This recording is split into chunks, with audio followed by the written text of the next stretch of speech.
الحمد لله وكفى وسلام على عباده الذين اصطفى أما بعد أعوذ بالله من الشيطان الرجيم بسم الله الرحمن الرحيم وذكر فإن الذكرى تنفع المؤمنين سبحان ربك رب العزة عما يصفون وسلام على المرسلين والحمد لله رب العالمين اللهم صل على سيدنا محمد وعلى آل سيدنا محمد وبارك وسلم اللهم صل على سيدنا محمد وعلى آل سيدنا محمد وبارك وسلم اللهم صل على سيدنا محمد وعلى آل سيدنا محمد وبارك وسلم۔ آج چونکہ ایک نکاح بھی ہے تو یہ جو سنورنے اور سنوارنے کی بات ہے اور یہ جو آپس میں فکریں کرنے کی بات ہے، اسی سے متعلق یہ ازدواجی زندگی بھی عام طور پر دیکھا جا رہا ہے۔ جتنے نئے نئے رشتے ہو رہے ہیں، جتنی نئی نئی دلہن بن کر دوسرے گھروں میں جا رہی ہیں، بہت سارا بگاڑ آتا جا رہا ہے، اور اس کی وجہ یہ ہے کہ نکاح سے پہلے قاعدہ بغدادی، قاعدہ نورانی، احسن القواعد پڑھا، اردو کی کتابیں پڑھی، ناظرہ قرآن پاک پڑھا، جی بہشتی زیور پڑھا، مسئلے مسائل پڑھے، لیکن آپس میں کس طرح سے رہنا سہنا ہے، ازدواجی زندگی کے بعد میاں بیوی پر ایک دوسرے کی ذمہ داری اور حقوق کس طرح سے عائد ہوتے ہیں، اور اس کا کس طرح سے آپس میں نپٹارا کرنا ہے، اس کو نہ کسی نے سمجھایا نہ سمجھنے کی کوشش کی۔ میرے استاد محترم حضرت مولانا سید ذوالفقار صاحب رحمۃ اللہ علیہ فرمایا کرتے تھے ازراح ظرافت کہ نکاح کتنا آسان ہے اسلام کے اندر، نہ اس میں ہاتھی گھوڑے نہ جانے پڑتے ہیں، نہ زور لگانے پڑتے ہیں، بس اس میں تو قاضی بیٹھ کر کہتا ہے بھئی تلوار خاں کی لڑکی بندوق خاں کا لڑکا، کہو تم نے اتنے مہر عوض بیوی بنا کر قبول کیا کہ جی میں نے قبول کیا، بس ہو گیا نکاح، جاؤ لے کے جاؤ۔ کتنا آسان ہے، دو لفظ بولے جاتے ہیں، لیکن دو لفظ بولنے کے بعد اب دونوں کی ذمہ داری جو آتی ہے ایک دوسرے کے حقوق کی، اور کس طرح سے وہ ایک دوسرے کو سہن کریں، برداشت کریں، ایک دوسرے کی کمی کوتاہی پر جی چشم پوشی کریں اور احسن طریقے سے اس کام کو لے کر چلیں، اس کی طرف توجہ نہیں جاتی، اس کو سیکھنے کی ضرورت ہے۔ جب ماں باپ اللہ تعالیٰ سے دعا کر کے، اصحاب رائے لوگوں سے مشورہ کر کے، استخارہ کر کے جب اپنے بچوں کا رشتہ کر دیتے ہیں، طے کر دیتے ہیں، تو یہ ماں باپ اپنے بچوں کو اور بچیوں کو بیچتے نہیں ہیں، دھکا نہیں دیتے۔ بھلا ماں باپ کیسے اپنے بچوں کو دھکا دے دیں گے؟ جن ماں باپ نے ان بچوں کے وجود کے لیے اللہ تعالیٰ سے گڑ گڑا کے دعائیں مانگی، تہجد میں روئے، بزرگوں سے دم کروائے، پانی پڑھوایا اور نہ جانے کیا کیا کام کروائے، دعائیں کرائیں، بچوں کے علاج کروائے، یہ سب کچھ کیا جی، اور جب یہ بچے دنیا میں آئے، ان پر کتنی خوشیاں منائیں، عقیقے کیے، خوشیاں منائیں، مبارکبادیں وصول کی، پھر ان کے لیے دعائیں کروائیں، ان پہ دم کروائے، ان کے سر پہ ہاتھ پھروائے بزرگوں سے، پھر ان کی تربیت کی، ان کو پڑھایا لکھایا بڑا کیا، اور پھر ان کا رشتہ کیا۔ تو اب جو رشتے کے مرحلے تو کیا ماں باپ نے جنہوں نے اتنے ٹٹمبے کیے اور اتنی محنتیں کی، مجاہدے مشقت کی، تو کیا اس دن کے لیے کہ ایک دن ان کو بیچ دینا ہے، ایک دن کو دھکے دے دینا ہے اس دن کے لیے؟ بچے سمجھتے نہیں ہیں اس بات کو، بچے سمجھتے نہیں ہیں میرے ماں باپ کہیں بھی کر رہے ہیں میرا رشتہ، سمجھتے نہیں ہیں مجھے فلاں جگہ کرنا تھا۔ ارے بھائی تم کل کی پیداوار ہو، تمہارے ماں باپ تم سے 3 گنا بڑے، نہ جانے انہوں نے کتنی ٹھوکریں کھا رکھی ہیں، نہ جانے کتنی دھوپ چھاؤں دیکھ رکھی ہے، نہ جانے اس طرح سے کتنے رشتے جڑتے ہوئے ٹوٹتے ہوئے دیکھ رکھے ہیں۔ اب ان تمام تجربات کی روشنی میں دعائیں کر کے یہ تمہارا رشتہ متعین کیا ہے، تو یہ انہوں نے کوئی تمہارے ساتھ میں کوئی کھلواڑ نہیں کیا۔ تو بچوں کو خوش ہونا چاہیے اور اللہ سے یہ دعا کرنی چاہیے کہ پیارے اللہ، میرے ماں باپ نے جہاں کر دیا اسے انہوں نے بہتر سوچ کر اور دعا کر کے اور خیر مانگ کر کیا ہے، میرے پیارے اللہ اس فیصلے پر مجھے بھی خوش رہنے کی توفیق عطا فرما۔ بچوں کو تو یہ دعا کرنی چاہیے۔ لیکن عجیب بات ہے، آج کے دور میں جو عیب ہے اس کو ہنر سمجھ رہے ہیں، اور جو ہنر ہے اس کو عیب سمجھ رہے ہیں۔ ایک بچی کے بارے میں خبر ملی کہ اس بچی کا نکاح اس کے ماں باپ نے کہیں کر دیا، بچی بالکل نہیں چاہتی تھی، ماں باپ نے کر دیا، نکاح ہو گیا۔ اب چند ہی مہینے گزرے ہیں، اب جو ہے وہ لڑکی کہتی ہے کہ میری بالکل نہیں جمے گی اس کے ساتھ، میں نے پہلے منع کیا تھا، بھئی وجہ کیا ہے؟ اس کا سولوشن نکالیں, کوئی حل نکالیں. اس کا وجہ کیا ہے کہ ایک تو بہت کم گو ہے. اب دیکھیے کم گو جو خوبی ہے اس کو عیب سمجھا جا رہا ہے. دوسرے اس کے دوست بھی نہیں ہے. دوست نہ ہونا یہ تو خوبی کی علامت ہے. بھائی اس نے اپنا علاقہ محدود کر رکھا ہے, اور جو وقت بچے گا وہ اپنے اللہ کے ساتھ لگائے گا, تیرے ساتھ جو ہے وقت گزارے گا, بتائے گا, کتابیں پڑھے گا, تلاوت کرے گا, اپنے حلال روزی میں محنت کرے گا. اچھا ہے دوست نہیں ہے تو. جب دوست نہیں ہے تو اس کے فون بھی کم آئیں گے. دوست احباب جب کم ہے تو جب یا نہیں ہے تو گھر پہ آنے والا کوئی نہیں ہوگا, تو تیرا بھی چھٹکارا ملے گا خدمتوں سے. لیکن نہیں, اس میں یہ کہ اس کے دوست ہوں گے تو مجھے اپنے دوستوں کے گھر لے کے جائے گا, دوستوں کو گھر میں لے کر آئے گا, دوستیاں ہوں گی, بے پردگی ہوگی, اور نہ جانے کیا کیا ٹھٹمبے ہوں گے. اللہ حفاظت فرمائے. تو جو عیب تھا, جو ہنر تھا اس کو عیب سمجھ رہے ہیں, اور جو عیب ہے اس کو ہنر سمجھا جا رہا ہے. کیسا عجیب دور ہے.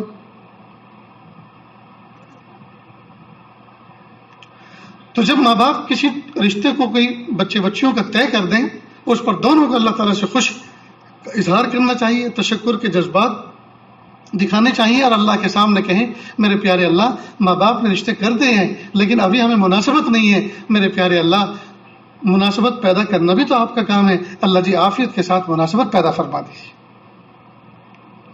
اس لیے کہ جہاں مناسبت ہوتی ہے وہ بھی تو گوشت پوست کا بنا ہوا انسان ہوتا ہے نا, وہ بھی تو 2 ہاتھ 2 پیر والا ہوتا ہے, اور یہ بھی ایسا ہی ہے. تو جب اس سے مناسبت اجنبی سے مناسبت ہو سکتی ہے یا وہاں امکان ہے تو یہاں کیوں نہیں. تو جو ذات ادھر مناسبت پیدا کر سکتی ہے وہ ادھر بھی تو کر سکتی ہے, لہذا اللہ سے مناسبت مانگے. اور پیارے اللہ اگر یہ میرے حق میں خیر نہیں ہے اور یہاں مناسبت بھی نہیں ہو رہی تو پیارے اللہ آپ جانتے ہیں اس کو, یا اللہ مجھے ان سے بہتر اور ان کو مجھ سے بہتر عطا فرما اور عافیت کے ساتھ جان چھڑائیے. اللہ تعالیٰ ایسے سبیل پیدا کرنے پر قادر ہیں. چنانچہ نکاح سے پہلے ہی بہت سارے ایسے حالات ہو جاتے ہیں کہ بھائی جو رشتہ ہم نے ہوا تھا, ہم نے آپس میں متعین کیا تھا, اس میں بظاہر خیر نظر نہیں آ رہی ہے. اللہ سے ہم دعا کرتے ہیں اللہ تعالیٰ آپ کے بچے کے لیے اچھا انتظام فرمائے, اور آپ ہمارے لیے دعا فرمائیں کہ اللہ ہماری بچے کے لیے بھی کوئی انتظام فرمائے. ختم بات. جب نکاح ہو جائے, اب یہاں 1-2 مرحلے ہیں. کئی مرتبہ نکاح پہلے ہو جاتا ہے اور رخصتی بعد میں ہوتی. کچھ مصلحتیں ہوتی ہیں اس کی, کچھ رشتہ داروں کو جمع کرنا ہوتا ہے, کسی کا انتظار ہوتا ہے, کسی محسن کو بلانا ہوتا ہے. بہرحال جو بھی ہوتا ہے ایسے پر نکاح پہلے کر لیتے ہیں, رخصتی بعد میں ہوتا. تو میری درخواست ہے ان بچوں سے جو ایسا کرنے جا رہے ہیں, جن کا ایسا ہونے جا رہا ہے, کہ وہ نکاح کرنے کے بعد اپنی منکوحہ سے فون پر رابطہ غائبانہ نہ کرے. اس میں بہت گہری مصلحت ہے. ہرگز فون پر رابطہ نہ کرے, اس لیے کہ انسان کے ساتھ نفس اور خواہشات لگی ہوئی ہیں. کئی مرتبہ فون پر گفتگو شروع ہوتی ہے اور خیر خیریت سے شروع ہو کر آگے فحش گوئی تک بات پہنچتی ہے. اور صرف اتنا ہی نہیں ہوتا بلکہ رخصتی سے پہلے کئی مرتبہ ایک دوسرے کے کپڑے اتر جاتے ہیں اور فوٹو آ جاتے ہیں. اب نتیجہ یہ ہوتا ہے حلال کی جو لذت اللہ نے رکھی تھی جی, وہ لذت نفرت سے تبدیل ہو جاتی ہے اور حرام کی لذت یاد آتی. سوچتا ہے اس سے بہتر تو وہ تو تصویریں میں نے دیکھ رکھی وہی اچھی, یہ کیا میرے پلے پڑ گئی, یہ کیا مجھے یہ ملے, یہ تو کچھ بھی نہیں, اس سے بہتر تو میں نے ان کو دیکھ رکھا ہے وہ جو حرام تصویریں دیکھ رکھی تھی. سمجھ رہے ہیں آپ, یہ نفسیاتی بات بھی ہے اور شرعی ایک نقطۂ نظر بھی ہے. جو بندہ یہ جو نوجوان بچے بچیاں نکاح سے پہلے اس طرح سے گفتگو کرتے ہو تو سراپا حرام کرتے ہی ان کی زندگی میں کہاں سے برکت آئے گی. لیکن جو نکاح کرنے کے بعد بھی آپس میں بات کرتے ہیں جو کہ ان کی جائز ہے, لیکن جو پہلی ملاقات کی اللہ پاک نے برکتیں رکھی ہیں وہ برکتیں ساری کی ساری پامال ہو جاتی ہیں پہلی ملاقات سے پہلے فون پر گفتگو کرنے کی وجہ سے. اتنی بات سمجھ گئے. نیز ایک مرحلہ اور آتا ہے. کئی مرتبہ جب پہلی ملاقات میں نوجوان بچے بچیاں بیٹھتے ہیں, 2 رکعت پڑھ کر آپس میں گفتگو کرتے ہیں, شناسائی آگے بڑھاتے ہیں, رشتہ داروں کا تعارف ہوتا ہے, خاندان کا تعارف ہوتا ہے.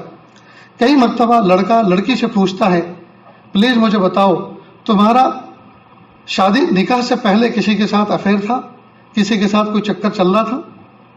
اب وہ شرمیلی فوراً کہتی تم کیسی بات کر رہے ہو, تو آگے سے نہیں پلیز بتاؤ، یہ تو سب کا ہوتا ہے، میں بھی اپنا بتاؤں گا، یہ تو سب کا ہوتا ہے، میں بھی اپنا بتاؤں گا، تم بتاؤ۔ اب اس میں چونکہ شرم غالب ہے تو وہ اور آنا کہانی کرتی ہے، پھر ہی پریشرائز کرتا ہے، اور زیادہ اس پہ فورس بناتا ہے، اور بناتا ہے اور بناتا ہے، یہاں تک کہ وہ کہتے ہیں ہاں میں ایک مرتبہ جب میں نے پہلی مرتبہ کلاس میں پڑھنا شروع کیا تو ایک لڑکے نے میرا ہاتھ پکڑ کے چوم لیا تھا، اب اس کو غیرت آتی ہے۔ اور ایسا واقعہ ہوا، پہلی رات میں لڑکے نے پریشر ڈالا اور پوچھا تیرا کسی سے افیئر چل رہا تھا، اس نے جب ہاں کہا اور فوراً اسی وقت اس نے 3 طلاق دے دی۔ یہ کون سی زندگی ہے دوستو؟ یاد رکھنا اس زمانے میں کوئی لڑکی عائشہ صدیقہ رضی اللہ تعالیٰ جیسی عفیفہ نہیں، حضرت مریم علیہ السلام جیسی عفیفہ نہیں، اور کوئی لڑکا اللہ کے محبوب صلی اللہ علیہ وسلم جیسا اور حضرت یوسف علیہ السلام جیسا عفیف اور پاک دامن نہیں۔ ہر ایک کے ساتھ میں صغیرہ کبیرہ لگے ہوئے ہیں، لیکن اللہ تعالیٰ ستار العیوب ہیں، غفار الذنوب ہیں، کب سے معاف ہو چکے ہیں اور چادر ڈال رکھی ہیں، تو پھر ہمیں کیا حق ہے کہ ہم کسی اللہ کی ستاری کی چادر کو اٹھا کر دیکھیں؟ ہرگز جائز نہیں۔ کیوں ہم تجسس کر رہے ہیں؟ کیوں ہم ڈپ میں جا کر باتیں پرانی اکھاڑ رہے ہیں جس پر اللہ تعالیٰ نے مغفرت کا اور معافی کا اعلان کر رکھا ہے؟ یہ بھول کبھی بھی نہ کریں، اس لیے کہ انسان کی طبیعت ایسی ہے کہ اس کو غیرت آ جاتی ہے، کئی مرتبہ تربیت نہیں ہوتی، خواہ کی غیرت اٹھا لیتا ہے، اور نتیجہ یہ ہوتا ہے کہ پھر اپنی بیوی کو اپنی نظروں سے گرا دیتا ہے، اپنے دل سے گرا دیتا ہے، اور کئی مرتبہ اپنے گھر سے نکال دیتا ہے۔ ہرگز یہ کام نہ کریں۔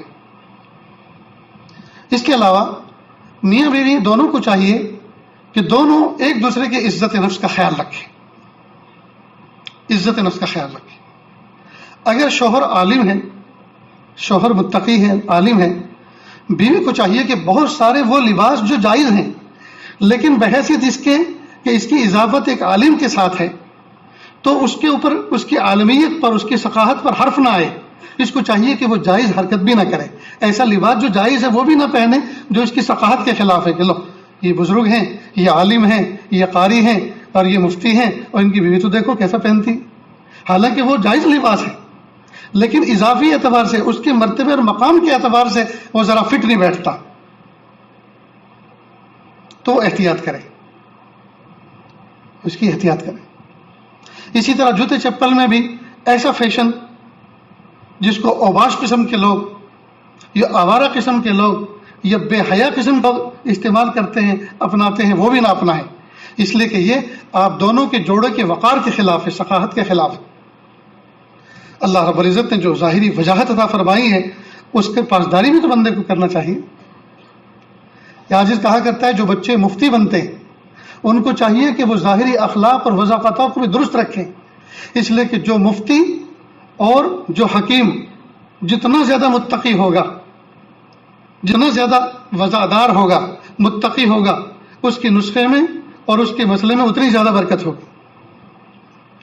اسی سے دو لوگ دوائی لینا پسند کریں گے اور اسی سے لوگ مسئلہ پوچھنا پسند کریں گے۔ جو ظاہر میں بھی وضاءدار ہو، ظاہر میں بھی متقی ہو اور اپنی وضاقتہ بھی اتقیاء کے ساتھ مشابہت رکھتا ہو۔ بہرحال تو میاں بیوی ایک دوسرے کی عزت نفس کا خیال رکھیں۔ نیز اگر شوہر کی آمدنی کم ہے، ذرائع آمدنی اس کے محدود ہیں، یا فی الحال وہ والدین کے ساتھ محبتوں کے ساتھ زندگی گزار رہا ہے اور والدین اس کی کفالت کر رہے ہیں، تو پھر بیوی کو چاہیے کہ وہ ذرا اپنی خواہشات کا، تمناؤں کا دامن سمیٹ کے رکھے۔ کئی مرتبہ بیوی تنگی کے گھر میں نکل کر آتی ہے، تنگی میں وقت گزارا ہوتا ہے، لیکن نکاح ہوتے کے ساتھ ہی وہ یہ سمجھتی ہے کہ بس میری ساری تنگیاں ختم ہو گئی، اب تو یہ میری ساری وسعت پوری کر کے دے گا۔ اس وقت یہ نہیں دیکھتی کہ تنگی میں تھی تو کن حالات میں تھی اور کون جو ہے وہ کفالت کر رہا تھا، اور ہم اس کی کفالت کا، اس کی تنگی کا کس طرح سے پاس اور لحاظ رکھتے تھے۔ وہی تنگی آج بھی ہے، وہی تنگی آج بھی ہے۔ نکاح ہوتے کے ساتھ ہی نکاح ہوتے کے ساتھ ہی ایک دم وسعت تو نہیں آ جایا کرتی. لہٰذا جس طرح تقوی کے ساتھ، جس طرح رجوع اللہ کے ساتھ ہم اپنے اس گھر میں رہتے تھے، آج بھی ہمیں اسی رجوع کے ساتھ رہنا ہے. اور جیسے اللہ پاک وہاں کی تنگی کو دور فرمائیں گے، اللہ یہاں کی بھی تنگی کو دور فرمائیں گے. اللہ غفور رحیم ہے اور اللہ تعالیٰ دینے والے ہیں، اللہ حالات کو بدلنے والے ہیں. لیکن کئی مرتبہ دیکھا یہ گیا ہے، یہ میں کسی کو پرٹیکولر پن آؤٹ کر کے کہنی، ذہن میں کوئی تصور کر کے کسی واقعے کو یا کسی گھرانے کو یہ بات نہیں کہہ رہا. عام طور پر چونکہ بچے آتے ہیں لمبے لمبے روکے لکھ کر، داستان درد و غم لکھ کر لاتے ہیں، اور اس میں موجود ہوتا ہے یہ سب حالات کہ حضرت ہماری بیوی جو ایسے غریب گھرانے سے تعلق رکھتی ہے، لیکن آتے کے ساتھ ہی اس کے نقش نین بدل گئے. شادی بیاہ میں کچھ ہدیے تحفے دوست احباب میں دیے تھے، اب اس کو سمجھ رہی ہے کہ یہ میری ملکیت تھی، میں نے اس کو لا کے دیے، اور آئندہ میں اس سے وہ ایسی توقع رکھ رہی ہے، حالانکہ میری تنخواہ، میری آمدنی بالکل اس کی اجازت نہیں دے رہی. تو اس کا مطلب ان لڑکیوں کے اندر کم فہمی ہے، یہ معاملے کو سمجھ نہیں رہی، یہ اپنی ذات کی پرستش کر رہی ہیں، یہ اپنی تن کی پوجا کر رہی ہیں، یہ آئینے میں اپنے حسن کو دیکھ کر اپنے حسن کی شکار ہو چکی ہیں، اس کی اسیر ہو چکی ہیں، یہ حسن پرستی کے دھوکے میں آ گئی. اپنا چہرہ ان کو خود اچھا لگنے لگا ہے، اپنا پہناوا خود اچھا لگنے لگا ہے. اب اس اچھائی کو ہمیشہ باقی رکھنے کے لیے شوہروں پر پریشر بن، ایسا لا کر دو، آئل ایکس پہ سے یہ لا کے دو، یہ کریم لا کے دو، وہ فلاں جو یوز کر رہی ہے وہ لا کے دو. لہٰذا آج کل کی لڑکیاں کریم اپنی چھپا چھپا کے رکھتی ہیں، بتاتی نہیں. پتہ نہیں آپ کو یہ راز معلوم ہے کہ نہیں. وہ سوچتی ہے معاشرے میں بس میں ہی گوری رہوں، میں ہی بن سفر کے رہوں، یہ راز کسی کو اور کو پتہ نہ چلے. اور سنا ہے کہ وہ اتنی ہوشیار ہوتی ہیں جانے والی، وہ کہتی ذرا اپنے ہاتھ سے چائے بنا کے لاؤ نا. اب جب وہ اپنے ہاتھ سے چائے بنا لیتی اتنی دیر میں تو اس کے پورے کمرے کی تلاشی لے لی جاتی. ڈریسنگ ٹیبل کھنگال لیا جاتا ہے، تکیے کے نیچے دیکھ لیا جاتا ہے، کہاں کیا چیز رکھی ہے، سب کے فوٹو کھینچ جاتے ہیں. وہ سمجھتے ہیں کہ ہاں یہ راز ہے اس کی گورا چٹا رہنے کا. لا حول ولا قوت الا باللہ. دوستو اگر کریموں سے خوبصورت ہوا کرتے تو یہ جتنے بھی حبشہ کے اندر رہنے والے اور افریقہ کے اندر رہنے والے کالے، ان میں سے ایک بھی کالا نہ رہتا، سب گورے چٹے ہو جاتے. کتنی بری بات ہے دوست. حسن پرستی پر اور اس کے اسباب پر جتنی محنت ہو رہی ہے، حسن اخلاق پر اس کا عشر اشیر بھی محنت نہیں ہو رہی. چہرہ اگر خوبصورت بنانا ہو تو خوبصورت چہرہ میک اپ کرنے سے نہیں ہوتا جی، قرآن پاک کی تلاوت سے خوبصورت ہوتا ہے، ذکر و اذکار سے خوبصورت ہوتا ہے. آنکھیں خوبصورت وہ نہیں ہوا کرتی جس میں کاجل اور سرما لگا ہوا ہو، بلکہ جس میں حیا کا سرما پڑا ہوا ہو وہ آنکھیں خوبصورت لگتی ہیں. قد اونچا وہ نہیں ہوا کرتا جو اونچی ہل والی سینڈل پہننے سے ہوتا ہے، بلکہ حسن اخلاق، بلند اخلاق کو اپنانے سے قد اونچا ہوا کرتا ہے.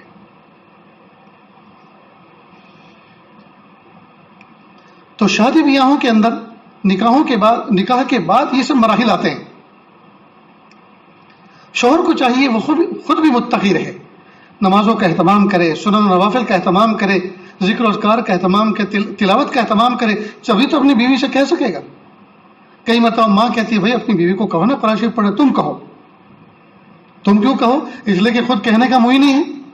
بھائی خود پڑھتا ہو اس کے سامنے تب تو وہ کہہ سکتا ہے دیکھو میں بھی تلاوت کر رہا ہوں، آپ بھی پڑھو، آپ بھی بیٹھ جاؤ، ساتھ میں کرتے ہیں. ایک ساتھ میں دونوں کا ایک پارا ہو جائے گا، دونوں کا ایک ساتھ سورہ کہف ہو جائے گی، دونوں کا ایک ساتھ 1000 مرتبہ درود شریف ہو جائے گا. چلو بیٹھتے ہیں. یہ کب کہے گا؟ جبکہ خود کرتا ہو. خود تو کرتا نہیں، کہتا ماں باپ سے کہتا تم کہو. یہ کتنی بری بات ہے دوست.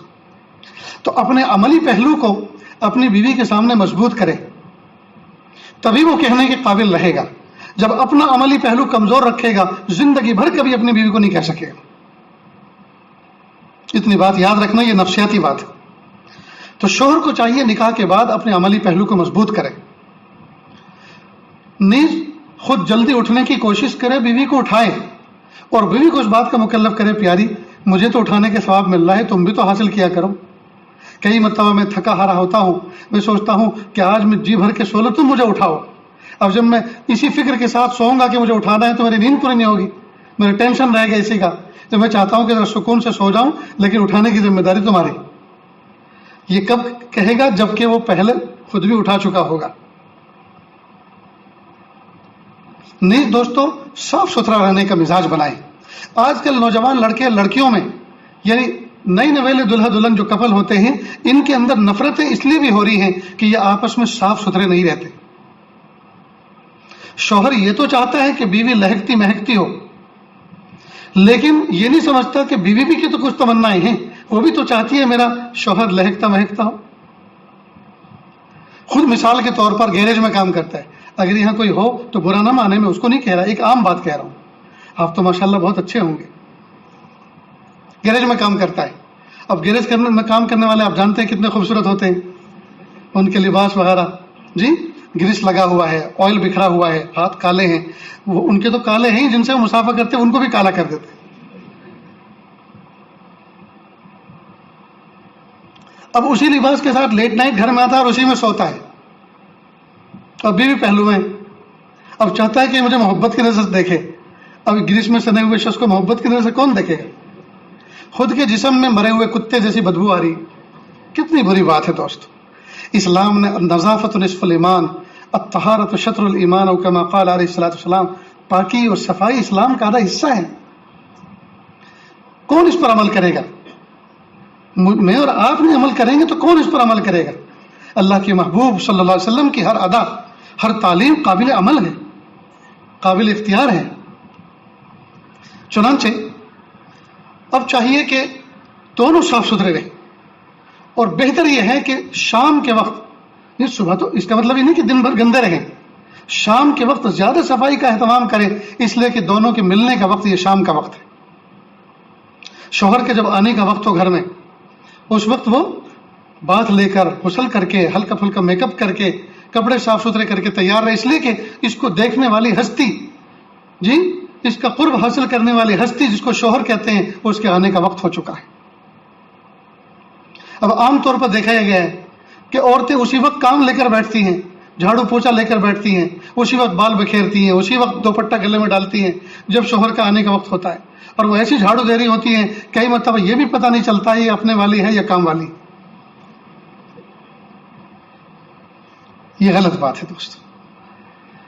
شوہر کے آنے سے پہلے سارے کے سارے کام سمیٹ لیں، اور اس بات کی کوشش کرے کہ ان کا دروازے پہ استقبال کرے، ان کا سلام وصول کرے، ان کے ہاتھوں میں سامان اس کو لے لے، ان کو پانی پیش کرے، جیسا جیسا موسم ویسا بیہیو کرے، ٹھنڈی ہے کافی پیش کرے، چائے پیش کرے، گرمی ہے لیمو کا پانی پیش کرے، جیسا جیسا موقع ہو۔ ان کے نہانے کے لیے، کپڑے چینج کرنے کے لیے سارے کپڑے نکال کے باتھ روم میں لٹکا کے رکھے کہ دیکھو ڈول بھری ہوئی ہے، کپڑے لٹکے ہوئے ہیں، غسل کر لیجیے۔ اب ظاہر ہے کہ جیسے غسل کر کے آئے، شام کا کھانے کا وقت ہے، ناشتے کا فوراً تیار، جو بیوی اس طرح سے اپنے شوہر کو ڈیل کرے گی اور لے کر چلے گی، شوہر کا دماغ خراب ہے کہ وہ کسی اور کے ساتھ افیئر کرے۔ تو اس بیہیو میں دونوں کی طرف سے کمی کوتاہی ہوتی ہے، شوہر بھی بہت اس میں کوتا واقع ہوتا ہے اور بیوی بھی بہت کوتا واقع ہوتی ہے۔ عام طور پر شوہر اچھے کپڑے پہنے گا سب کچھ، لیکن جوتے چپل جو روندے ہوئے ہیں، انہیں سب پر جنہوں نے پیر رکھ رکھے ہیں، وہ الٹے پڑے ہوئے ہیں، وہ سیدھا کرے گا اور پہن کے چل پڑے گا۔ حالانکہ جو آدمی دیکھتا ہے، اور آدمی سلیقہ دیکھتا ہے کسی کا، تو ٹوپی سے لے کر چپل تک دیکھتا ہے کہ یہ کیا، وہ اپنی نظروں کے زاویے میں ساری کی ساری چیزوں کو رکھتا ہے۔ ایک مرتبہ میں کسی کے گھر گیا، اس کی بیوی نے اس کو تانا دیا کہ تو نے اپنے شیخ کو نہیں دیکھا، اپنے استاذ کو نہیں دیکھا، دیکھو ان کے چپل کیسے ہیں، ان کے جوتے کیسے ہیں، اور کئی مرتبہ اٹھا کے پھینک دیا اس نے، لیکن وہ لایا اٹھا کر سیڑھی لگا کے دوسری چھت پہ، اور اس کو بزرگی سمجھتے ہیں، اس کو کمال سمجھتے ہیں کہ چپل چل تو رہے ہیں، تو چپل پہننے کی ضرورت ہے، ایسے بھی تو چلتے ہیں، چلنا تو پھر یہ بھی تو ایک سلیقہ ہے۔ نیز بیوی کو یہ بھی چاہیے کہ شوہر کا دل جیتنے کے لیے ان کے گھر کے باہر نکلنے سے پہلے شو ریک کے اندر اگر اس کے جوتے رکھے ہو تو ان کو پالش کر دے، ان کو صاف کر دے کہ میرے شوہر جائیں گے صاف ستھرے جوتے چپل پہن کر جائیں۔ جی کوئی آدمی یہ کہنے والا، انہی سب چیزوں میں کئی مرتبہ بیوی کا اندازہ لگا لیتے ہیں لوگ کہ گھر میں بیوی ہے یا ٹی وی ہے، یعنی صرف دیکھنے کی ہے، ٹی وی تو دیکھنے کا ہوتا ہے نا، صرف دیکھنے کی ہے یا اس کے کچھ اثرات بھی متعدی ہوتے ہیں کہ نہیں۔ دوستو الحمدللہ ہفتے عشرے کے اندر ہمارے گھر میں سارے جوتے چپل دھلتے ہیں، دھوئے جاتے ہیں. اور کئی مرتبہ ہم نے لوگوں کے دروازوں پہ دیکھا کہ گھر میں ہوتے ہیں 3 فرد، ایک شوہر، ایک بیوی، ایک بیٹا، یہ 4 فرد، 2 بچے اور 2 میاں بیوی، لیکن باہر درجن جوتے جو ہوتے ہیں وہ کئی درجن ہوتے ہیں، اور شاید ہر سال کا ماڈل ہوتا ہے. نہ کسی کو دینے کی توفیق، نہ پھینکنے کی توفیق، اور نہ صاف کرنے کی توفیق. کتنی بری بات ہے دوست، کتنی بری بات. اللہ کی نعمت کو کیسے اٹکا کے روک کے رکھا ہے. اس لیے اس کا خاص اہتمام کریں. تو بیوی کو چاہیے کہ شوہر اگر باہر نکل رہا ہے تو جو شوہر صاف ستھرے، جس نے کبھی اپنی زندگی میں اپنے جوتے پہ چپل صاف نہیں کیے اور بیوی اس کو صاف کر کے دے تو اس کی اس بات کی قدر تو ہوگی نا. جب بھی کبھی جوتے کی طرف نظر جائے گی تو احساس تو ہوگا نا کہ بیوی نے صاف کر کے دیے تھے، دیکھو پھر خراب ہو گیا، میں ان کو سنبھال نہ سکا.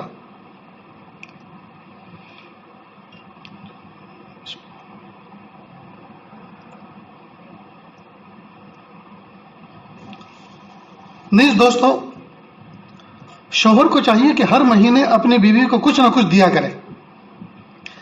کچھ اخراجات تو وہ ہوتے ہیں نقد کی شکل میں، بیوی کو دے دی کہ دیکھو سبزی منگوانی ہے یا بچوں کے لیے بسکٹ منگانے، کوئی بھی چیز منگانی ہے تو اس میں خرچ کرنا ہے، گھر کا خرچہ ہے. یہ تو وہ ہوتا ہے جو شوہر کی طرف سے امانت ہے، اس کا حساب کتاب رکھنا چاہیے. لیکن کچھ اماؤنٹ شوہر اپنی بیوی کو دیکھ کے بھول جایا کرے کہ دیکھو یہ آپ کا ہے، اس میں کوئی حساب کتاب نہیں. کئی مرتبہ اس کی کچھ تمنا ہوتی ہے، وہ بھی چاہتی ہے میں اللہ کے راستے میں صدقہ کروں، خیر خیرات کروں. وہ بھی چاہتی ہے کہ میں اپنی کسی سہیلی پر خرچ کروں جو بیوہ ہو گئی ہے، جو مطلقہ ہو گئی ہے، یا اس کا نکاح ہونے والا ہے، اس میں کچھ تعاون کروں، قرآن پاک بھیجوں، کوئی کتاب بھیجوں، کوئی لباس اس کا بھیجوں. یا ہمارے بچپن میں کوئی بوڑھی عورت تھی جو ہمیں محبت کی نظر سے دیکھتی تھی، کھلاتی تھی، جی اب اس کا کوئی آسرا نہیں ہے تو ہر مہینے میں اس کو کچھ بھیجا کروں. یا میرا سفر ہونے والا تو میں ان کے لیے کوئی دوپٹہ، کوئی مسلح لے کر جاؤں، ان کا دل خوش کروں، ان کی دعائیں لینے والی بنوں. اس کی کچھ تمنائیں ہوتی ہیں. تو یہ تمنائیں جب اپنے گھر میں تھی وہ تو خوب پوری ہوتی تھی، ابا دیتے تھے، اور یہاں شوہر دیتا کچھ نہیں. تو نتیجہ یہ ہوتا ہے کہ وہ کڑتی رہتی ہے. کئی مرتبہ شوہر اپنے ماں باپ کا اتنا وفادار ہوتا ہے، ہونا چاہیے، لیکن اتنا ہوتا ہے جتنا نہیں ہونا چاہیے. جو کچھ کماتا ہے سارا کا سارا ماں باپ کو دیتا ہے. وہ کہتی ہے ذرا مجھے 50 روپے امی سے لے لو. امی کے پاس کیسے پیسے؟ اب بتاؤ کیا جواب ہے اس کا؟ تو کہ امی وہ بھول گئی، وہ تو مجھے کچھ اور مانگنا تھا، میں نے پیسے مانگ لیے تم سے. یہ کیا مصیبت کھڑی ہو گئی؟ نہیں دوستو، بہت بری بات ہے. ایک شوہر نے اپنی بیوی کو الگ کیا، گھر کے سامنے گھر، پہلے گھر میں ماں باپ دوسرے بھائیوں کے ساتھ، اور یہاں یہ الگ ہو گئے. اب کپڑے دھونے ہیں تو کہا امی کے یہاں جاؤ واشنگ مشین میں. بھئی الگ کس لیے ہوئے تھے؟ اب وہاں کپڑے لے کر گئی جیسے دبا ہوا کوئی آدمی کچلا ہوا ہوتا ہے. امی کہا رک جاؤ ابھی ہمارے دھل رہے ہیں، اور اس کے بعد کچھ اور بھی دھلیں گے. اب وہ کب تک کھڑی رہے؟ پھر واپس لے کے آتی ہے، واپس لے کے آتی نہیں، وہ ابھی کپڑے چل رہے ہیں، پھر لے کے جاتی ہے، پھر واپس لے کے آتی ہے. یہ تو اپنی بیوی کو تم نے ذلیل کر دیا. یہ کہاں تم نے عزت دی؟ الگ کر کے تم نے محبتوں کو سلامت کہاں کیا؟ راحت کہاں دی؟ تم نے تو تکلیف میں ڈال دیا. دودھ آتا ہے مشترک، آتا ہے اماں کے گھر میں، اب اس کو بچے کو پلانا ہے یا خود پینا ہے تو لے کر آئے وہاں سے. اب وہ 1 کپ دیتی ہے، آدھا کپ دیتی ہے، وہ اس کے اوپر موقوف ہے. یہ کیا الگ کیا تم نے؟ اس کو کس نے الگ کرنا کہتے ہیں؟ اس سے محبتیں سلامت رہیں گی، اس سے دلوں کو سکون ملے گا یا اور تکلیف ہوگی؟ کیا ہی بہتر ہوتا ہے کہ ایسا سونے کے لیے وہاں جایا کرتے رہتے. یہی عقل ماری گئی ہے دوستو، غلط بات ہے. تو میاں بیوی کے اندر توافق ہونا چاہیے، ان تمام باتوں میں پوری کی پوری رعایت ہو کہ عورت کو ہم ذلیل نہ کریں، بیوی کو ذلیل نہ کریں، اس کو مکمل فریڈم دے. شریعت نے جو اس کو حق دیا ہے اس پورا حق دے، اس کی عزت نفس کا خیال رکھیں. اور نیز وہ چونکہ آئی ہے ایسے گھر سے جہاں حیثیت اس کی بیٹی کی تھی، وہاں پیار تھا، محبت تھا، اور کام کا بوجھ نہیں تھا. یہاں آئی ہے تو یہاں حقوق کی ذمہ داری ہے، یہاں ازدواجی زندگی کے حقوق کی ذمہ داری ہے. لہٰذا ناتجربے کاری ہے، بہت سی نادانیاں ساتھ میں ہیں. تو یہاں شوہر بھی کہ دیکھو امی جان جو کہیں اس کو برا مت ماننا، اس کو سمجھنا. اور ماں کو بھی چاہیے، یعنی ساس کو بھی چاہیے کہ وہ اس کے ساتھ اس طرح کا برتاؤ کرے جس طرح اپنی بیٹی کے ساتھ برتاؤ کرتی تھی. ایسے تانے نہ دے. یہ ایسی بات نہیں کہ تیری ماں نے کچھ تجھے سکھایا نہیں. بھائی تمہاری بیٹی کو اگر کوئی بات کہ تمہاری ماں نے کچھ سکھایا نہیں ہے تو تمہیں کیسا لگے گا؟ تو آج اس کو کیسا لگ رہا ہوگا؟ نہیں ہے.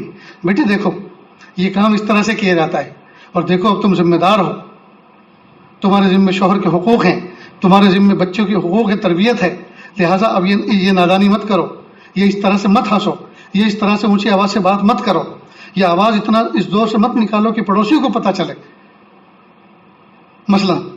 تو بہت سارے کام ایسے نئے ہوتے ہیں جو بحیثیت بیٹی ہونے کے اپنے ماں باپ کے گھر میں وہ چیز ان سے سابقہ نہیں پڑتا تھا، اب ان سے سابقہ پڑ رہا ہے ازدواجی زندگی منتقل ہونے کے بعد. اب اس لائن کی تربیت اب یہ ساس کرے گی، شوہر کرے گا، سسر کرے گا.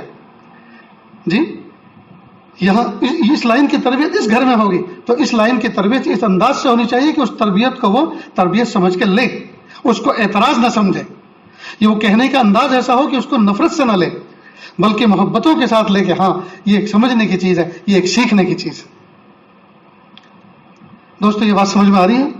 تو پیارے نوجوان بچوں، عام طور پر ایک بہت بڑی کمی یہ بھی ہو رہی ہے کہ جب تک لڑکی اپنے ماں باپ کی زیر نگرانی اپنے گھر میں رہتی ہے بچی، ماں باپ اس پہ کڑی نظر رکھتے ہیں کہ یہ رات کو کب سوتی ہے، کب اٹھتی ہے، فون کا کوئی غلط استعمال تو نہیں کر رہی، بھیجا استعمال تو نہیں کر رہی، اس پر نظر رکھتی. تو یہ کتنی عمر کی ہوئی؟ 18 19 20 سال کی ہو کر آپ کی یہاں آئی، شوہر کے نکاح میں آئی. تو جس چیز سے 18 20 سال تک ماں باپ نے کڑی نظر رکھی، بڑے بھائی نے کڑی نظر رکھی کہ یہ ان چیزوں سے بچی رہے، وہی چیز پہلی رات میں، پہلی ملاقات میں شوہر وہ تماچے کی شکل میں دیتا ہے، اسمارٹ فون کی شکل میں، کہ جس چیز سے ماں باپ نے سب نے بچا کے رکھا، لو یہ تحفہ. اور وہ بھی فخر سمجھتی ہے. اگر چھوٹا موٹا دے دیں تو پھینک کے جاتی ہے، یہ نہیں چاہیے. میری سہیلیوں کو میں کیا جواب دوں؟ تو کیا سہیلیوں کو یہ سب چیزیں بتانے کی ہیں؟ کیا کیا شوہر نے دیا وہ سب کچھ بتائیے ان کو. تو کتنی تف کی باتیں ہیں دوستو، یہ کتنی بری باتیں ہیں. شوہر نے کیا دیا، کیا لیا، جی کیا کیا اس کے جذبات تھے، کیا ان سب کی کامنٹری سنانی ہے وہاں جا کر؟ ایک شوہر کرانہ کی دکان تھی، عام طور پر دانے چنے اور یہ چاکلیٹ وغیرہ جو بیچتے ہیں گاؤں کے کناروں پر ہوتی ہے، اچھی خاصی چلتی تھی، اسکول کے باہر تھی کہیں، اچھی خاصی چلتی تھی، لائن لگی رہتی تھی، اور وہ خوش تھا. لیکن بیوی نے کہا کہ نہیں، اگر تم اس کو بند نہیں کرو گے تو میں نہیں آؤں گی. تو اس سے پوچھا گیا کہ کیوں ایسا تم کہہ رہی ہو، کیوں منع کر؟ کہا میں اپنی سہیلیوں کو کہتی ہوں تو بہت برا لگتا ہے کہ وہ کرانہ کی دکان پر ایسے بیٹھتا ہے. ارے مت کہنا اپنی سہیلیوں کو یہ بات کہ وہ کرانہ کی دکان پر بیٹھتا ہے، وہ کوئی دیکھنے آنے والی ہے. یہ کہنا ملٹری میں جرنیل ہے، گولی چلاتا ہے. لا حول ولا قوت الا باللہ. سہیلیوں کے ذہن میں اپنا اسٹیٹس اونچا بنانے کے لیے، اپنے شوہر کو اونچا دکھانے کے لیے اچھی خاصی چلتی ہوئی دکان اس کی بند کروا دی. یہ کتنی بری بات ہے. سہیلیاں پوچھے کیا کرتے ہیں؟ اللہ اللہ کرتے ہیں جی، میرا دل خوش کرتے ہیں، اور الحمدللہ آسمان کی چھت کے نیچے سے شاید ہی مجھ سے کوئی بہتر ہو، یہ کرتے ہیں. اور کیا چاہیے؟ کام کیا کرتے؟ تمہیں اس سے کیا مطلب؟ کیا کام کرتے ہیں؟ حلال کھاتے ہیں، حلال کھلاتے ہیں، اور کیا کرتے ہیں؟ کوئی ضروری ہے ہر بات کا جواب دینا؟ ہر بات کی تفصیل کرنا کوئی ضروری ہے؟ تو یہ کتنی کم فہمی کی بات ہے. تو لڑکیاں کہتی ہیں کہ ہماری سہیلیاں پوچھیں گی، اس کا مطلب یہ کہ جو چیز تمہارے ماں باپ نے تمہیں نہیں دی، ماں باپ نے جس تربیت کے بگڑنے کے خطرے سے جس چیز سے تمہیں دور رکھا تو وہ اچھی چیز تھی نا، اس سے دور رکھنا اچھی چیز تھی نا. اب آپ نکاح کے بعد 2-4 دن اپنے شوہر کے ساتھ رہ کر اب اپنے گھر پر جا رہی ہیں، تو یہی بری چیز لے کر جانے کی تمنا کر رہی کہ میں یہ جہنمی تحفہ لے کر آئی ہوں، اور ہر وقت یوٹیوب پہ بیٹھی رہتی ہوں. میرا شوہر بس آتا ہے اور یہ کہتا ہے کہ بس یہ فون دیکھو، اور فون پہ کچھ چیزیں بھیجتا ہے اور میں اس کو بھیجتی ہوں. جو ہے 15-20 سال جن چیزوں سے بچ کر رہی، وہ 2-4 دن میں ان تمام سے عبور حاصل ہو گیا. یوٹیوب بھی دیکھ لا، اور گوگل بھی دیکھ لیا، اور انسٹاگرام بھی انسٹال کر لیا، اور فیس بک بھی انسٹال کر لیا، اور واٹس ایپ بھی انسٹال کر لیا، اور نہ جانے کتنے اجنبیوں سے دوستی ہو گئی، تعلقات ہو گئے. لا حول ولا قوت الا باللہ. کس دیوار سے سر ٹکرائیں